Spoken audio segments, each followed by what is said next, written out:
Do you want to talk about your map a little bit? Sure. Which one would you like me to start with? We've mostly been looking at the which you can present before the Senate redistricting, right? I presented in front of both, Both, but yeah, both, or yeah. House, or both. Okay. Well, whichever one you want. I mean, which map was kind of your favorite? And I'll try and see if I can get it brought up. I'd probably have to say my house map. Um, Let me. I have it here somewhere so I can take a look at it Here, I while think I'm I talking think to I've got you. it. Okay. I've got this Oklahoma City Free Press article pulled up that really did a good job covering all this. Shout out to Brett. Um, well, except no, he some of his links are bad. That's the issue I'm having because it'll say like Dan's or Williams's planet, but it's just a link to. It's not the right link. So Okay, I've Dan, got it. I've got it in front of me here, but yes. how long did you spend on each map? So, in so the house map is iteration 28, um, starting from when I started in March. So there are 28 separate iterations of it that are significantly different. The final map probably is 38 hours, um, whereas the overall process is somewhere in the 150s, 160s. But Holy cow!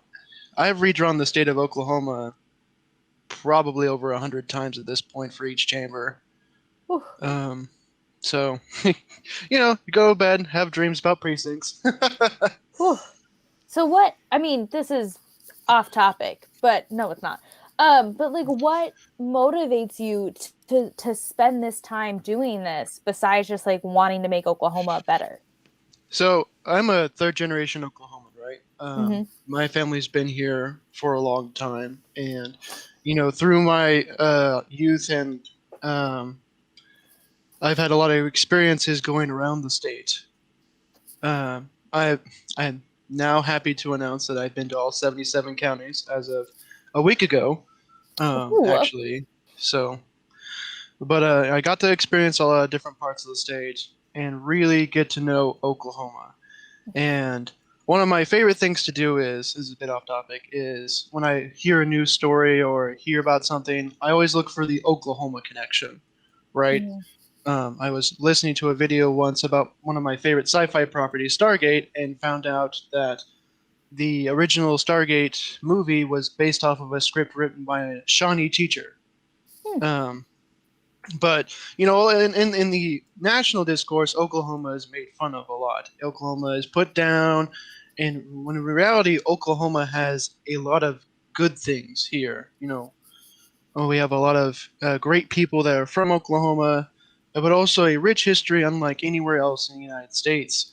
And I feel like, map making is a great way to outline that history because I'm a big believer in political geography, that being geography shaping the way people vote. Um, you know, we have a lot of oil here, we have a lot of extraction. That certainly shapes people's votes and their ideologies and their opinions. Um, where did our cities get built? At the confluence of major rivers, that kind of thing. Um, and I really wanted to participate in this process so that when people ask the question, why do our districts look like this? Mm-hmm. I could answer.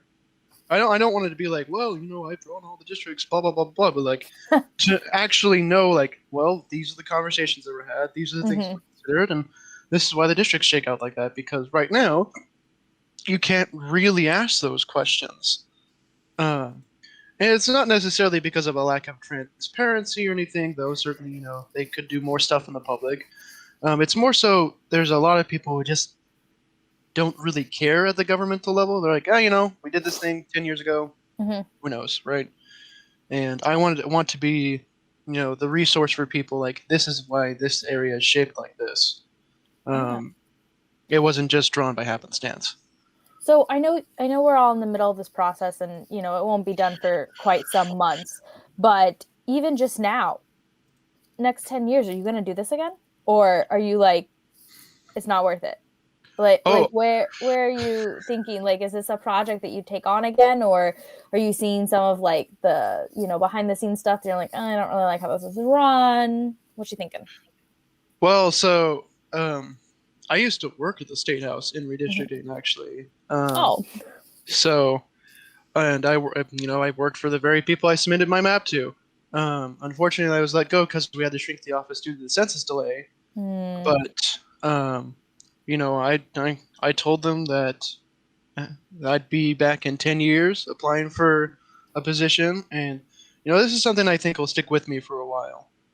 Yeah. Um, I think redistricting presents us an opportunity to, really investigate who our politicians are serving, and what does it mean to represent a community. I think a lot of people in the intervening years kind of developed this idea like this is what my community looks like when, every map has its compromises. Yeah. Um, my latest map, even though I'm very proud of it, had some compromises I had to make that still stung a little bit. So I really want to be able to, I've developed this knowledge. I want to be able to help whoever's around in 2030 to draw, a new map, even if I'm not controlling the process or even sitting at the redistricting table, just being a resource for people. Hmm. Well, that's great. I'm sorry this turned into a Dan interview, but we can Oh, get back to that. it's No, fine. it's good to have some background. So I've got your map up. I just wanted to ask, like, what did you prioritize, and what kind of feedback did you take into account when you came up with this? And it's the house map, and I assume Mhm. all your maps kind of reflect that. But So the first couple of things I took into account, and when I worked at the house, the big thing I did is I staffed all the redistricting meetings, right?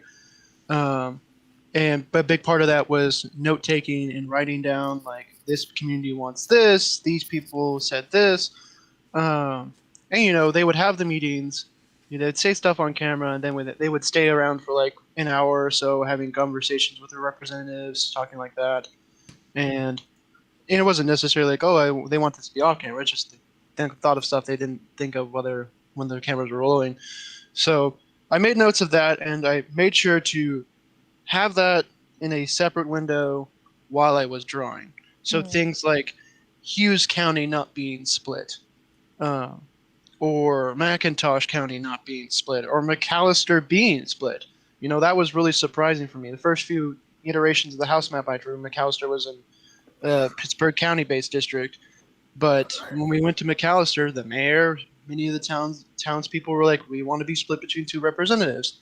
So I was like, "Well, alrighty then." I wasn't expecting that, but okay. And then of course, like things like Woodward County being split three ways. There's people at the High Plains Technology Center who were like, "Woodward County needs to be split three ways." They're like, "That seems kind of weird, but if that's what you all want, then that's what you all should have." The other thing, moving down the list, is municipal or political subdivision splits. Um, the current map we have does an okay job of not splitting unnecessarily counties or mm-hmm. counties unnecessarily, but in my opinion, it does a poorer job of splitting municipalities kind of left and right. Yeah, And that was highlighted at our meetings, specifically the first one, the town of Jones and Choctaw, um, and a bit of Spencer. But also at other meetings, like Lawton's split a couple of odd ways. Now, some of that has to do with the way the city of Lawton is laid out in the area of the Southwest. But they asked for a central Lawton district when there really isn't one currently. Um, there's the McAllister split, but of course they want that. Muskogee split in half for, as far as I can tell, no good reason. Bartlesville split in half for, in my opinion, no good reason. And there was just a lot of towns that were kind of at this 35,000, 36, 37,000 threshold, or even a couple towns that were in the 18,000 category that were just split almost asininely. Now, maybe 10 years ago, they wanted to be split, and that just wasn't properly recorded. I read a 300-page introduction booklet when I was hired on, and with all the public feedback from the last 10 years, and I didn't see any of that. So maybe those decisions were made for other reasons, but you never really know. But I wanted to go into this one and really unify a bunch of towns because as I went across the state and as I talked to people on my own when I started doing this on my own, is that was the big feedback I want. It's like my town is split between 3 house districts, and because of that, none of the representatives in the area really care what we have to say. So we'd like to be with one house district. So a lot of my districts are drawn to really follow closely city lines, or if they split a city, they really capture like a residential zone. So maybe the industrial parts and the commercial parts where people don't live aren't in the area, but the people where people do live is included. Specifically, that's what I try to do with Elk City. Since I did have to end up splitting it, but I took mostly the residential parts of the town and put it into 57.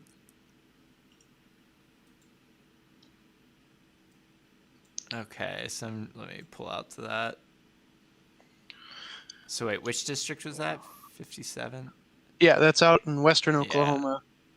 So like pretty much all of Custer County, and then Yep. Elk City. Yep, little appendage to Elk City. Interesting. And what was that based on? That's just what they wanted, or? Well, so Elk City, the chief thing is that they wanted Beckham County to be whole. But if the current map like splits Elk City, Right. it's 11,000 people. It's like it's split 5,500 in one district, 55, 5,500 district into 57.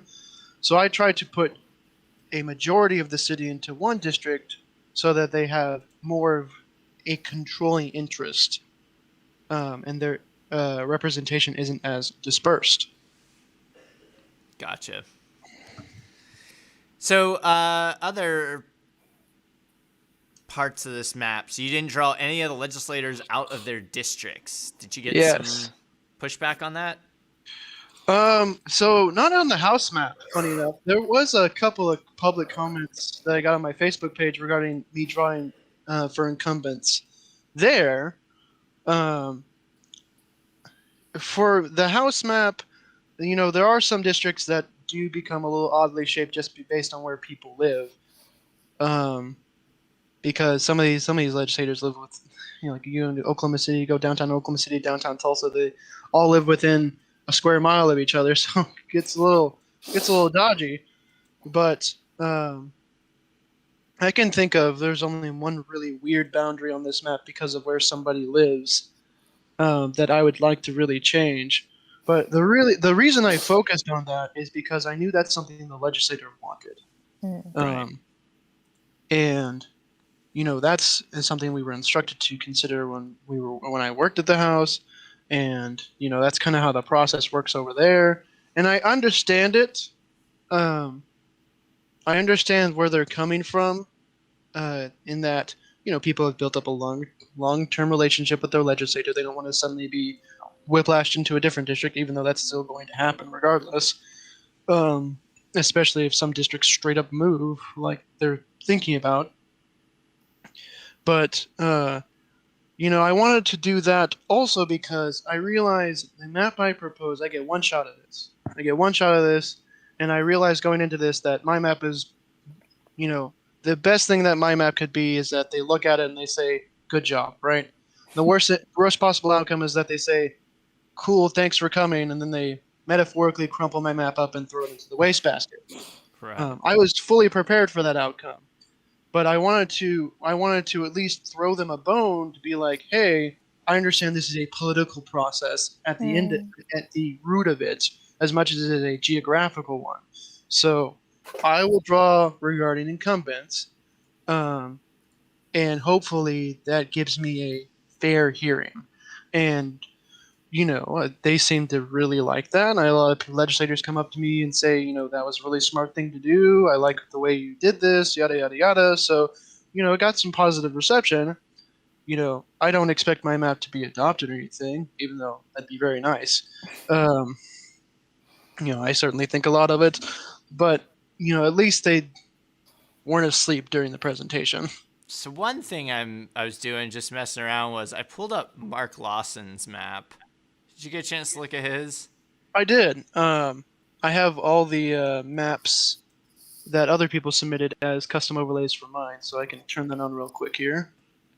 So, like, his was kind of interesting in the sense that he basically makes sure that there are very few safe Democratic seats. Um, like he pretty much wipes out all of them, like in a very overt sort of way, in my opinion. If you switch on the partisan lean feature, um, like somehow he gets rid of the Stillwater one. Like I'm not, or maybe there's some other thing I've got tweaked on. Well, Stillwater's always been a marginal seat, um, but it does get a little bit compositely redder, I think by like a point or two. Um, Now, I didn't look at political data specifically because it's forbidden. Um, but I did know the only really question I had about Lawson's map is 72. Where's that Uh, one? Oh that's yeah, North Tulsa. North Tulsa and the Skiatook, right? Skiatook. Yeah. Okay, so he does like some really creative gerrymandering. I mean, It, I don't know if it's even gerrymandering, if it was just like he got stuck there, because in regards to gerrymandering, like you could gerrymander the House Democrat caucus down to like 10 seats, right? My yeah, question is, what would be the point? right.